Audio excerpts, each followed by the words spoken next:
Tem frete que a gente aceita por impulso, pela hora, pela grana, pela sensação de que é só mais uma viagem como qualquer outra.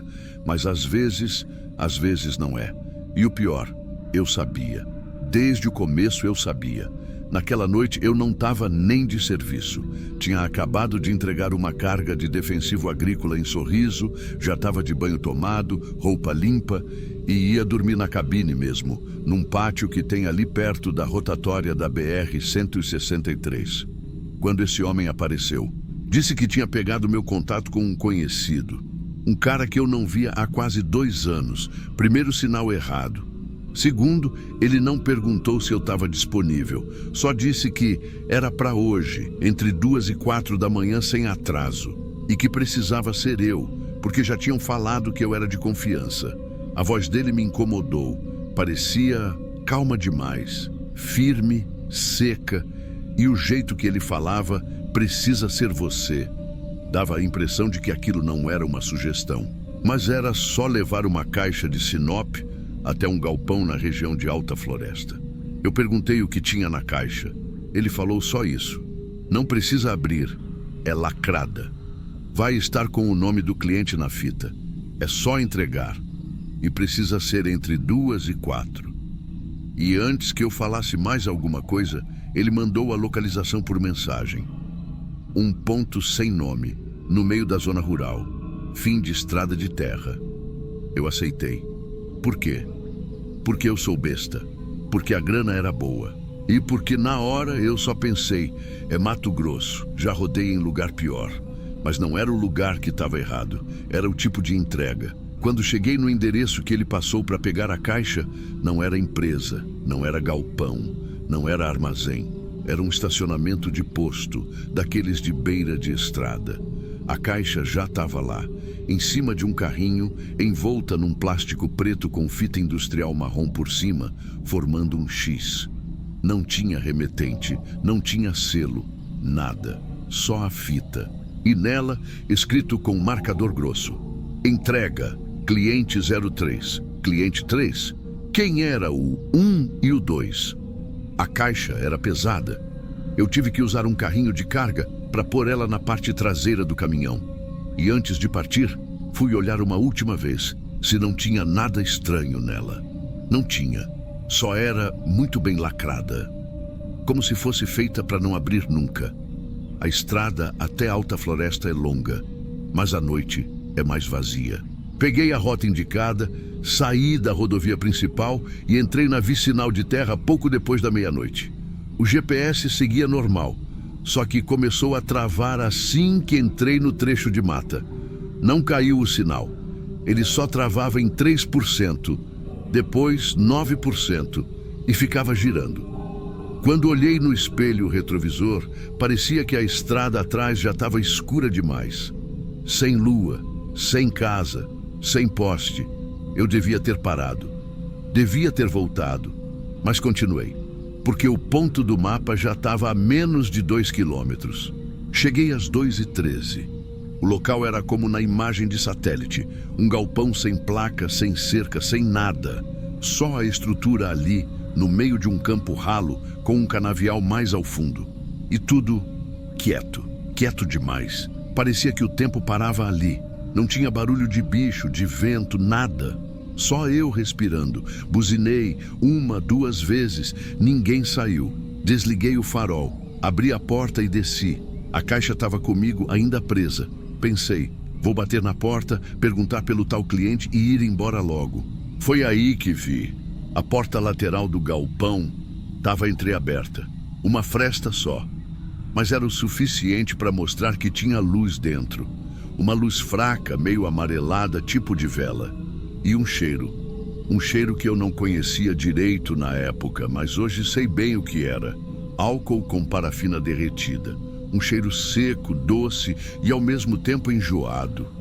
Meu coração começou a bater mais rápido, mas eu continuei. Caminhei até a porta, empurrei devagar. Dentro do galpão era tudo cimento batido, sem pintura, sem caixa, sem ferramentas, sem empilhadeira, nada, só o chão, marcado. Tinha símbolos desenhados com giz, ou tinta, sei lá. Círculos, triângulos, umas linhas cruzando. Tudo meio borrado, como se tivesse feito rápido. No centro tinha uma figura, sentada, coberta por um pano escuro, tipo um véu. Não dava para ver o rosto. A pessoa não se mexia. Parecia que estava esperando. Eu travei. Minha vontade era sair correndo, mas fui criado para respeitar quem contrata serviço. Então eu disse com a voz meio falhada: "A entrega é aqui, né? É para você?" A figura mexeu a cabeça.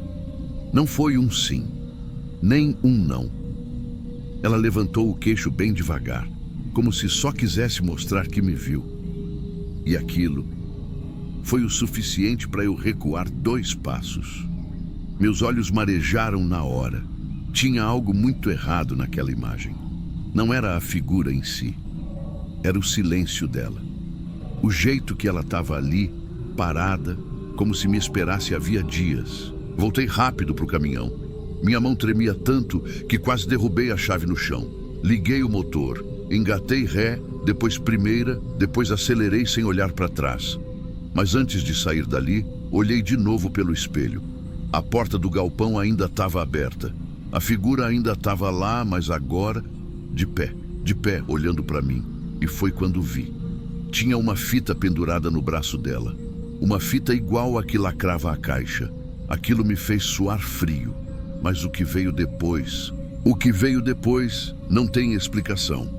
Já no asfalto, a quilômetros dali, parei numa entrada de fazenda para soltar a caixa.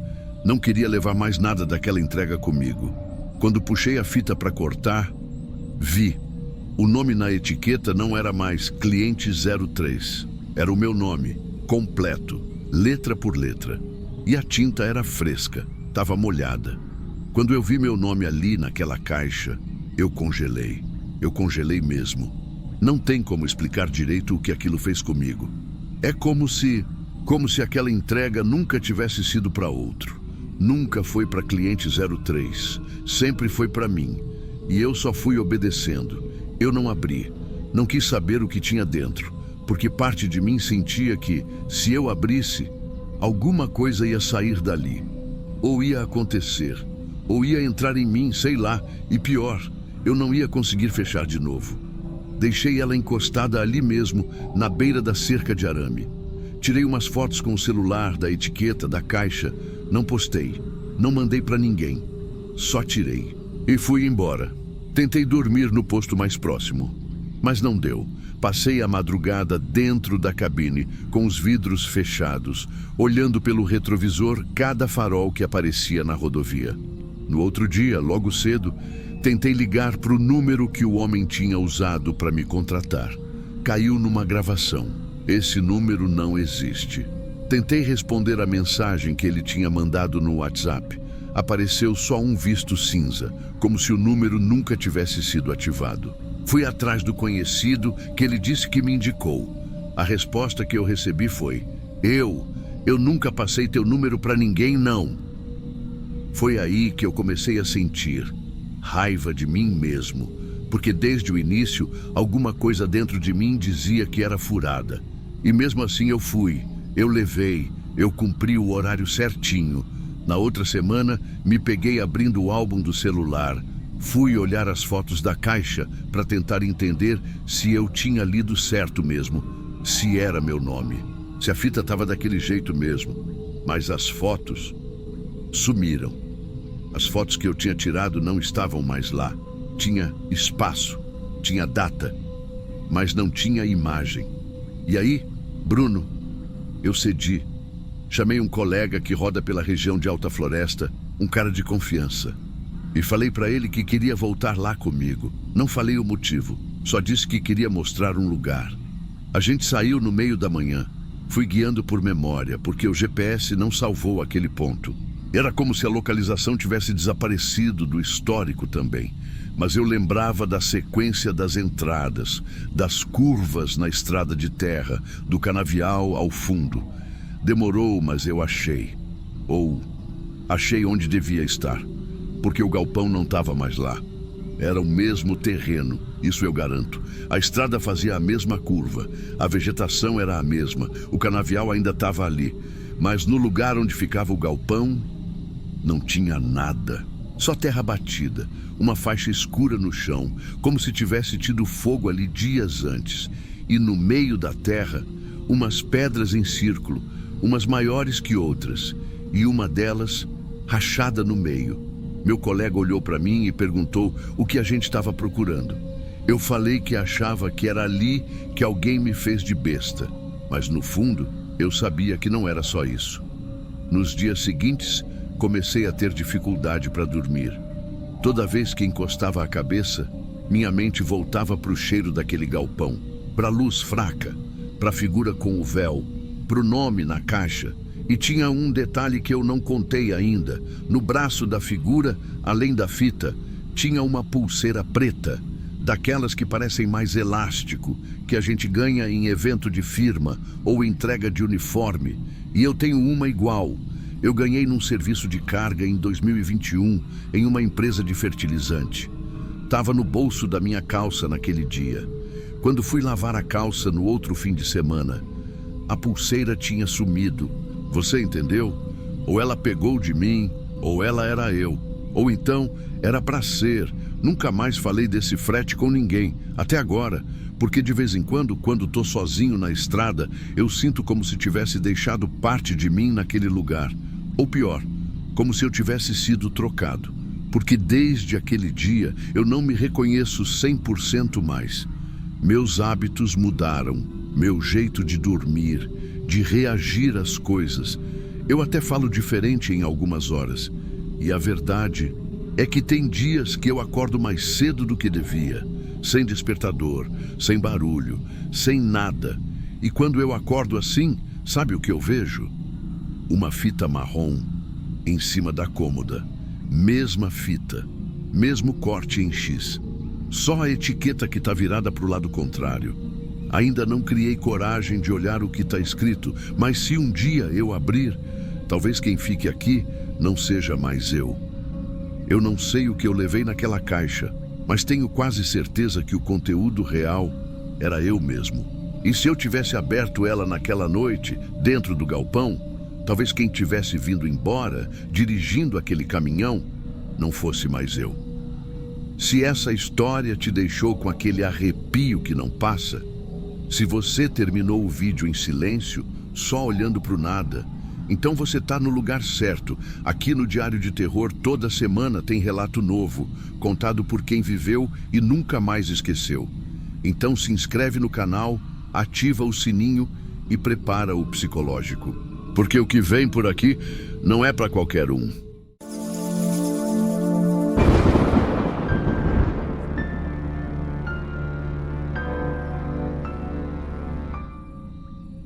Eu nunca reparei qual foi o dia exato que parei de confiar nas pessoas da estrada.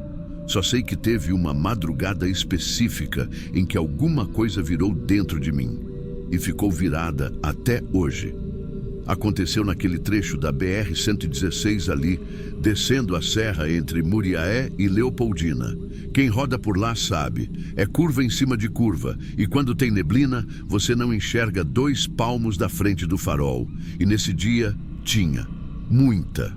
Era por volta de 3 da manhã, quando parei num posto que sempre foi meio apagado, perto da entrada da descida. Só tinha eu e um caminhão branco encostado no canto do pátio. O caminhão estava desligado, sem barulho, sem ninguém por perto. Achei até que o motorista tinha ido dormir. Eu desci, estiquei as pernas, fui tomar um café. Foi na volta que eu vi ele pela primeira vez. Um sujeito magro, mais alto que eu, de boné escuro, casaco pesado e uma mochila preta nas costas. Daquelas que parecem mais pesadas do que o normal, sabe? Ele não largava por nada. Nem quando foi pedir café, nem quando foi no banheiro. Isso me chamou a atenção. Motorista que carrega bagagem como se fosse cofre de banco, tem coisa aí. Mas até então, nada demais. Ele voltou para o caminhão e ficou lá dentro, farol baixo aceso, olhando para o nada. O tempo todo abraçado naquela mochila, como se tivesse medo dela escorregar do colo. Fiquei desconfiado. Mas naquela hora da noite, a gente sempre procura alguém para descer a serra junto. Por segurança mesmo. A estrada é traiçoeira e um pisca-alerta a mais ali pode evitar tragédia. Me aproximei do vidro e acenei. Ele me olhou por 2 segundos, sem sorrir, e abaixou só um tantinho o vidro. Falei que ia descer e perguntei se ele queria ir na frente, que eu acompanhava com farol alto. Ele só assentiu. Não agradeceu, não falou bora, nada. Só balançou a cabeça e ligou o motor. Foi aí que eu devia ter escutado aquele friozinho que bateu na nuca. Mas não escutei. Ele saiu primeiro e eu vim atrás, respeitando a distância. E foi nessa descida que as coisas começaram a ficar esquisitas. A lanterna traseira do caminhão dele piscava sem padrão. Uma acendia, outra apagava, depois as duas acendiam e apagavam juntas. E às vezes, com a curva, eu via uma luz acendendo dentro do baú. Mas não era luz de carga, não. Era uma lâmpada pequena, amarela, daquelas de pendurar no teto, sozinha, e acendendo em momentos aleatórios. Nenhum caminhão liga isso na descida. Nenhum. Fiquei de olho. A cada curva, a neblina deixava tudo mais lento, mais quieto. A estrada parecia fechada em volta da gente, como se não existisse mais nada além daqueles 2 caminhões. Foi então que ele parou. Do nada. Freada seca, puxou o caminhão para a faixa de emergência e apagou tudo. Nem pisca-alerta ele ligou. Achei que tinha acontecido alguma coisa grave. Parei atrás, joguei o farol para o acostamento e desci. Ele estava fora do caminhão, do lado do motorista, de costas, com a mochila ainda nas costas, mas agora com os 2 braços envolvendo ela, como se estivesse abraçando com medo de perder. O corpo dele tremia, ou de frio, ou de outra coisa. Chamei, nada. Fui chegando com cautela, pisando firme para ele saber que não era ameaça. Perguntei se ele estava bem, se precisava de ajuda. A serra ali não é lugar para vacilar. Tem buraco, tem bicho, tem gente ruim também. Ele virou o rosto só de lado e disse baixo, mas firme: segue, não para mais. Aquilo me travou, não pelo que ele disse, mas pelo jeito que ele falou. Era como se ele não quisesse me assustar, mas também não quisesse me deixar ali. Fiquei uns segundos parado. Pensei em insistir, mas o jeito que ele agarrava aquela mochila parecia que qualquer aproximação ia fazer ele desabar ou explodir. Voltei para o caminhão devagar e fui embora. Na descida, o silêncio dentro da cabine era do tipo que faz a gente ouvir o próprio coração. E o medo não vinha do escuro, vinha do que eu tinha acabado de ver e não entendia. Mas era só o começo. Não sei te dizer exatamente em que momento da descida eu percebi que ele não estava mais atrás. Porque por um tempo eu segui achando que ele só tinha desligado os faróis por segurança, ou sei lá, queria ficar sozinho. Mas quando passei a última curva antes da reta do viaduto e olhei pelo retrovisor, não vi mais nada. Nada. Sem lanterna, sem sombra, sem barulho. Estacionei no próximo pátio de apoio que tinha luz. Desci, olhei para a estrada, chequei rádio PX. Silêncio. E quando eu digo silêncio, é silêncio mesmo. Nenhuma conversa, nenhum aviso, nenhum bom descanso vindo de caminhoneiro passando por ali. Parecia que todo mundo tinha sumido da frequência. Entrei na cabine. Fiquei esperando. O relógio virou de 3h38 para 3h57 e eu lá. Na frente só meu farol iluminando o muro de contenção. Atrás, a serra vazia. Até que veio um chamado abafado pelo rádio. Um caminhoneiro perguntando se alguém tinha visto um cavalinho branco com faixa laranja parado na serra. Disse que estava sem motorista dentro, mas com um motor ligado. Meu estômago virou. Perguntei na hora se era um modelo tal, com baú alto, roda preta atrás. O cara confirmou. Disse que estava encostado sem luz nenhuma, mas que o ronco do motor ainda estava firme, como se alguém tivesse saído por pouco tempo. Pedi a localização exata. Ele falou o quilômetro e eu já sabia. Era ali mesmo onde o sujeito tinha parado antes de me mandar seguir. Uns 40 minutos atrás. Aquela mochila. Aquilo não saía da minha cabeça, o jeito que ele abraçava como se fosse a última coisa no mundo dele. Eu tentei justificar. Podia ser dinheiro, arma, documento, droga talvez. Mas tinha algo ali que não combinava com nada disso. Era medo, medo de perder, ou medo do que podia acontecer se caísse. Voltei para a estrada no mesmo minuto, mas quando cheguei no ponto, o caminhão ainda estava lá. E ele... não, nenhum sinal dele. Desci com a lanterna tremendo na mão, dei a volta no caminhão. Cabine fechada, porta do passageiro trancada. Nada de sangue, nada quebrado. Nenhum indício de luta, de assalto, de acidente. Mas tinha um detalhe que travou meu passo. A mochila. Ela estava no banco do passageiro. Sozinha, intacta, zíper fechado. Aquilo não fazia sentido nenhum. Se ele saiu, por que largaria a única coisa que não largou nem no banheiro? Se sumiu com medo, por que deixaria logo ela ali?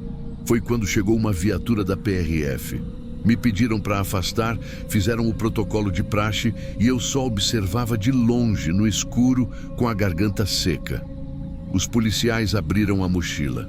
Demoraram um pouco. Um deles virou o rosto na hora. O outro chamou no rádio e pediu reforço. Ouvi palavras soltas como documento feminino, identidade de Muriaé e parte do corpo. Eles não falavam alto, mas a postura deles dizia tudo. Na hora eu virei as costas. Não queria ouvir mais. Na rádio, as vozes começaram a voltar. Um falou que conhecia o caminhoneiro de vista, que já tinha cruzado com ele em outros trechos, mas que nunca viu ele conversar. Outro disse que ele rodava sem carga, sempre com pressa, sempre calado. Um terceiro contou que meses atrás, um sumiço feminino tinha sido noticiado em Muriaé. Uma moça que trabalhava num posto, vista pela última vez entrando num carro branco. Não sei se era a mesma pessoa, e também não quis saber. Fui embora naquela mesma hora, sem falar com ninguém. Deixei o caminhão no pátio de destino. Peguei um ônibus de volta.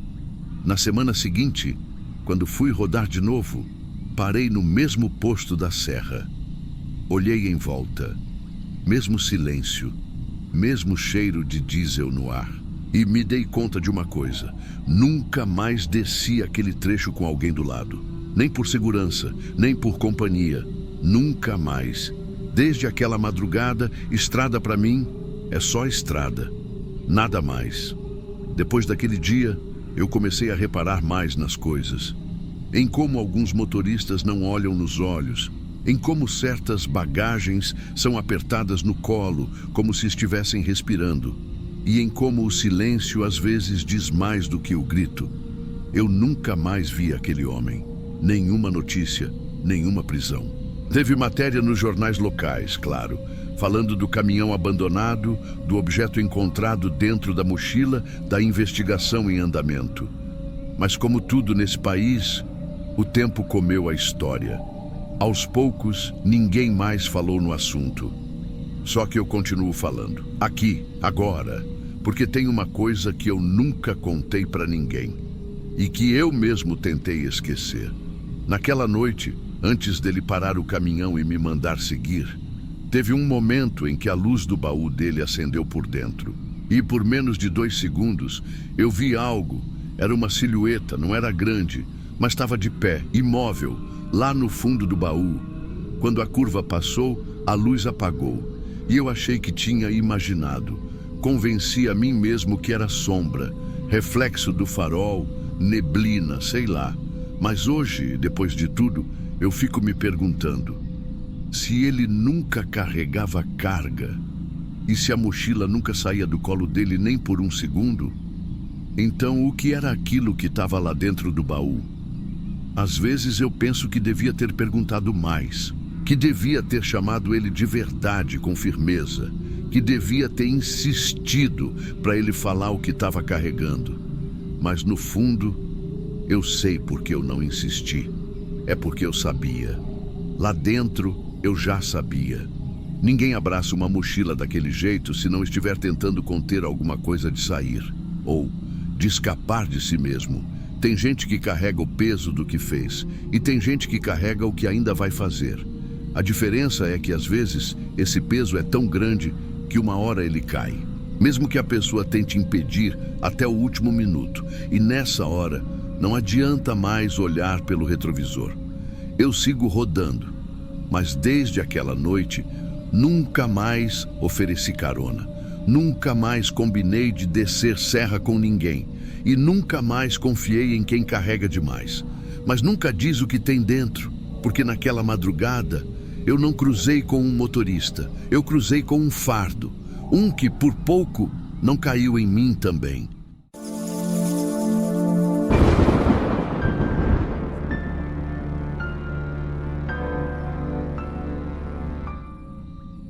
Eu fui perfurado por uma flecha de madrugada enquanto descansava numa rede esticada entre o para-choque do caminhão e um poste de eucalipto. Não foi num filme, não foi num acidente e nem foi sem querer. Foi uma criança que fez isso comigo. E o pior, até hoje ninguém sabe por quê. Essa história não tem nenhuma explicação que acalme a cabeça de quem escuta. Nenhuma teoria dá conta de encaixar tudo. E se você quiser mesmo ouvir até o fim, eu te peço uma coisa, não tente entender, só escuta. Isso aconteceu há uns 6 anos, pouco antes de eu parar de vez com a estrada.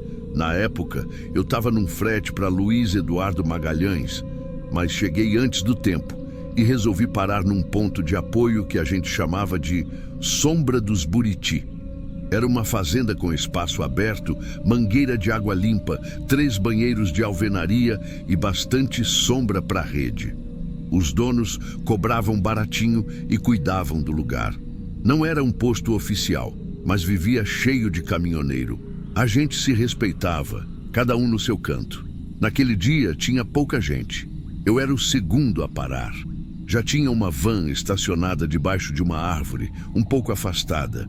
Achei que era de algum casal mochileiro ou de quem viajava com trailer, o que não é tão incomum por ali. Eu estacionei mais para o canto, perto do galpão onde ficavam os ganchos para a rede, e fui ver se tinha energia para carregar o celular. Quando voltei com o fio na mão, vi o menino pela primeira vez. Ele estava de cócoras, bem próximo do meu pneu dianteiro, olhando para dentro da roda. Só isso. Era um moleque magro, com a camisa arregaçada no ombro e um boné todo rasgado pendurado na nuca. Uns 9 anos, talvez menos. A cara era daquelas que não dizem muita coisa. Nem sorriso, nem raiva. Só um olhar duro. Como se fosse mais velho por dentro do que por fora. Eu falei "E aí, tudo certo?" sem esperar resposta. Ele não disse nada, nem se mexeu. Voltei para o caminhão, liguei o celular e deixei quieto. Na manhã seguinte, fui lavar o rosto no lavatório e reparei que a mesma van continuava no mesmo lugar. Perto da porta do banheiro, tinham pendurado uma toalha com personagens infantis e uma sandália de criança. Foi aí que entendi. Era uma família acampada ali. A van devia ser o quarto deles. Mais tarde, vi o pai do menino sentado numa cadeira dobrável, comendo pão com mortadela. A mulher também estava lá, mexendo num fogãozinho portátil. Era um casal jovem, de cara boa, mas com aquela aparência de quem vive rodando, sabe? Gente que dorme na estrada, sem rumo certo. O menino estava mais afastado, sentado numa pedra, com o que eu achei ser uma vara de pescar. Mas olhando melhor, percebi que era um arco. E do lado dele, algumas varetas de madeira fincadas na terra. Flechas feitas à mão. Até aí, tudo curioso, diferente, mas não assustador. Foi só na hora do almoço que eu senti alguma coisa errada. Eu estava sentado com o prato de isopor, olhando o campo aberto, quando vi o menino andando devagar, atrás de um cachorro vira-lata que vivia por ali. Um animalzinho dócil, já conhecido da maioria dos caminhoneiros. Ele não era de ninguém, mas vivia ganhando resto de comida e dormindo na sombra dos caminhões. O menino se agachou, puxou o arco, mirou e acertou o bicho no meio das costelas com uma flecha de madeira. Não foi uma brincadeira, não foi de longe.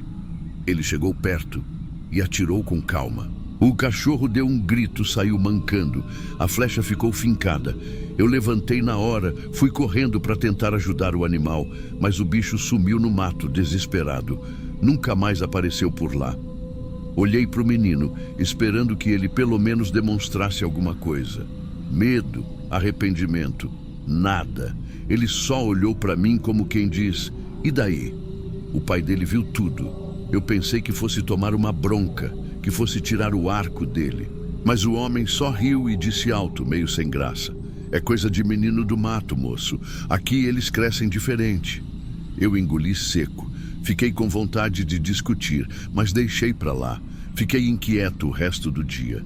Na noite seguinte, teve uma ventania. O calor estava forte e abafado, então, em vez de dormir dentro da cabine como eu sempre fazia, resolvi armar a rede e ficar para fora. Deixei a porta do caminhão semi-aberta só para sentir o ar fresco. Apaguei ali, entre o motor e o campo.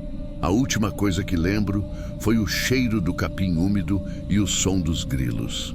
Acordei horas depois e foi do pior jeito possível. Uma fisgada gelada, ali na parte baixa da barriga, me acordou.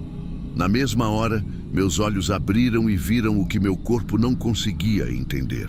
O menino estava parado na minha frente, em pé, quieto, segurando o arco, a ponta da flecha encostada em mim.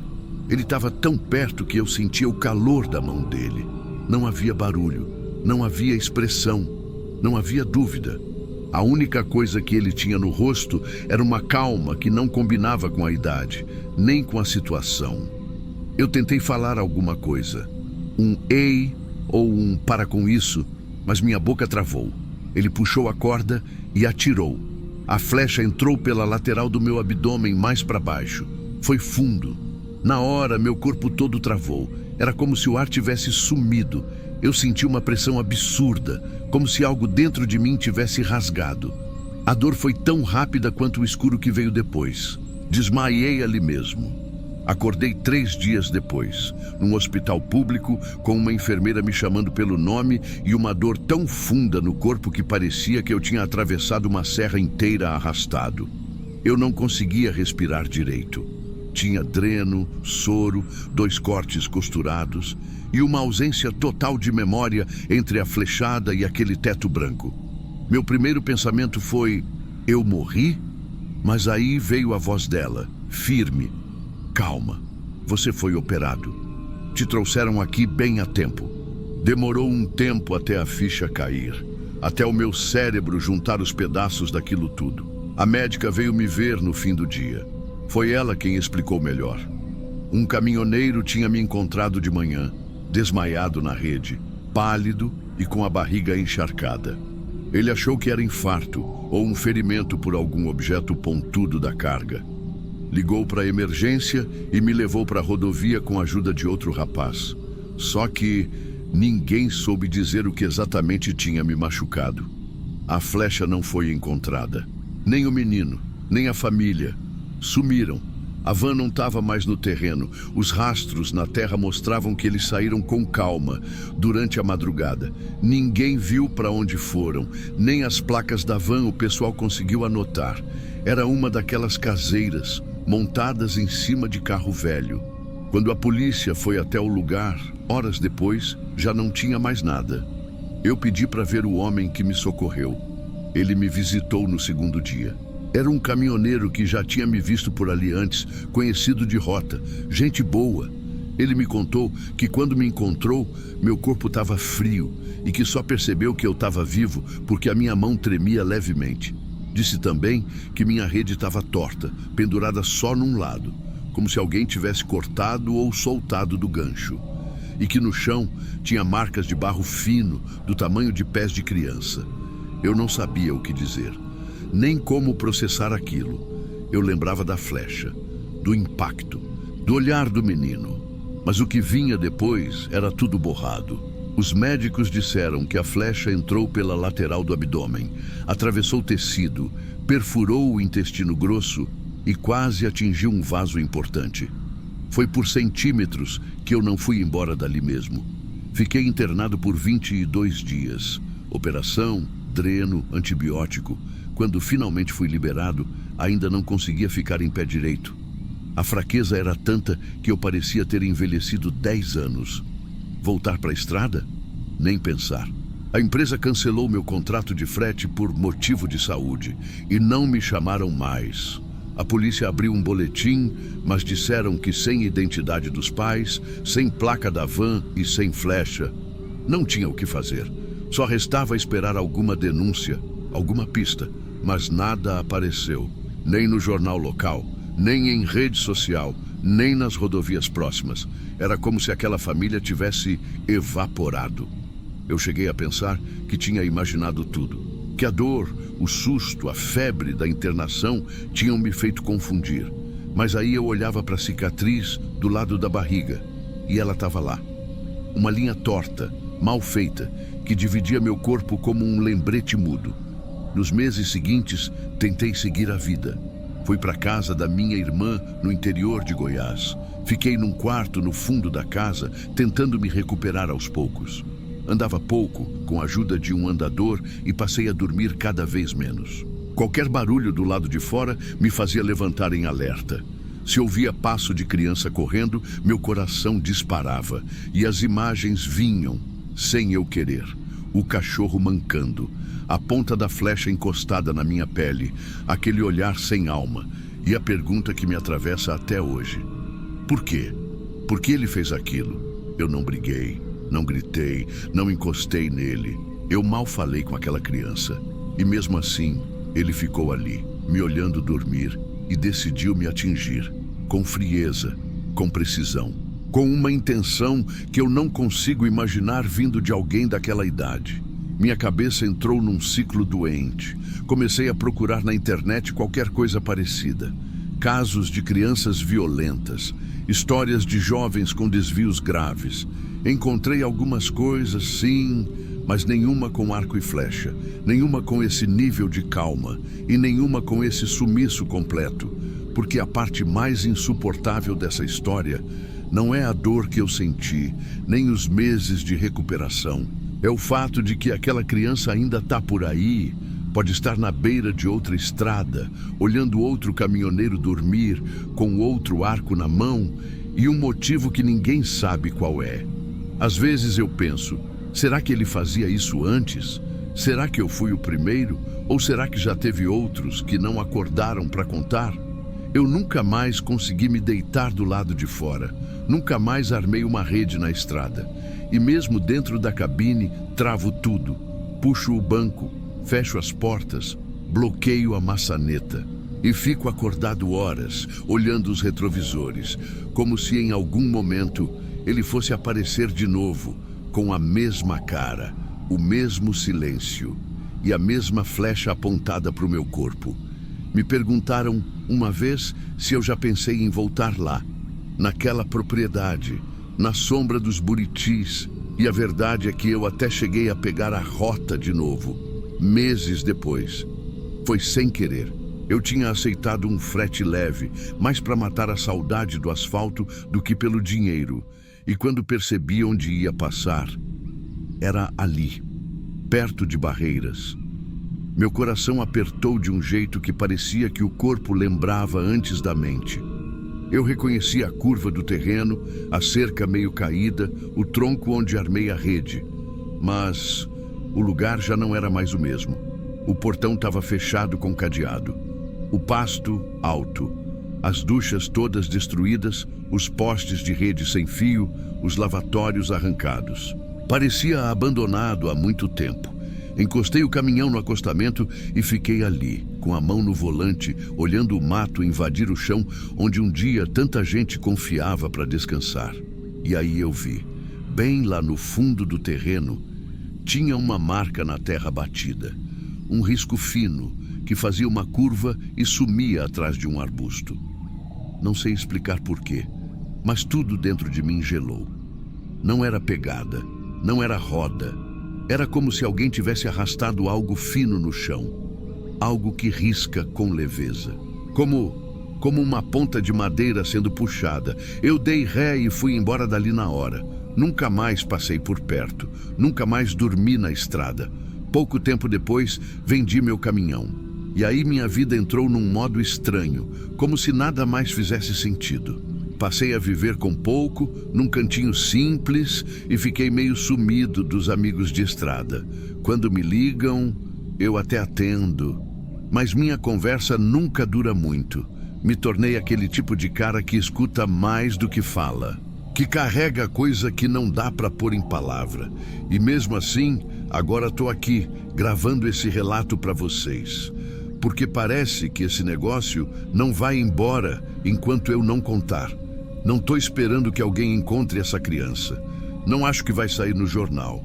E para ser bem sincero, eu nem sei se quero saber mais. Tem coisa que a gente carrega que não é para resolver. É só para conviver. A cicatriz da barriga tá ali até hoje. Uma curva fina e torta, igual àquela marca no chão. Eu nunca fiz tatuagem, mas se tivesse feito, não teria o mesmo efeito. Porque essa marca me lembra tudo, sem precisar mostrar para ninguém. Tem dia que ela coça, tem dia que ela queima. E tem noite que eu acordo com a sensação de que tem alguém perto da minha cama, só me olhando. Não estou dizendo que é ele, não estou dizendo que é verdade. Estou dizendo que a sensação é real. E ela não foi embora.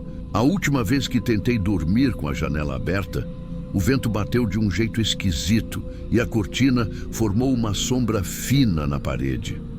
Por um segundo, meu corpo travou inteiro. Eu tive um reflexo tão forte de proteção que bati a cabeça no criado mudo. Na manhã seguinte, a primeira coisa que eu pensei foi: ele me olhou, mas não me viu. Essa frase me persegue, porque eu lembro do rosto daquele menino. Lembro da maneira como ele me enxergava. E era como se eu não fosse nada, nem homem, nem ser vivo. Só algo que estava ali, parado, respirando como um alvo. Eu já vi muito acidente na estrada. Já encarei queda de ribanceira, caminhão tombado, suspeito armado na beira da pista. Mas nunca imaginei que quem ia quase tirar minha vida ia ter menos de 10 anos. É por isso que eu conto isso aqui agora. Porque o que me aconteceu pode não fazer sentido para a polícia, nem para médico, nem para nenhum parente meu. Mas talvez, só talvez, alguém aí do outro lado já viu algo parecido. Ou sentiu. Talvez você já tenha cruzado com um menino assim, olhando com aquele olho parado, carregando alguma coisa que não devia. Se cruzar, não subestime. Porque eu subestimei. E tô pagando até hoje por isso.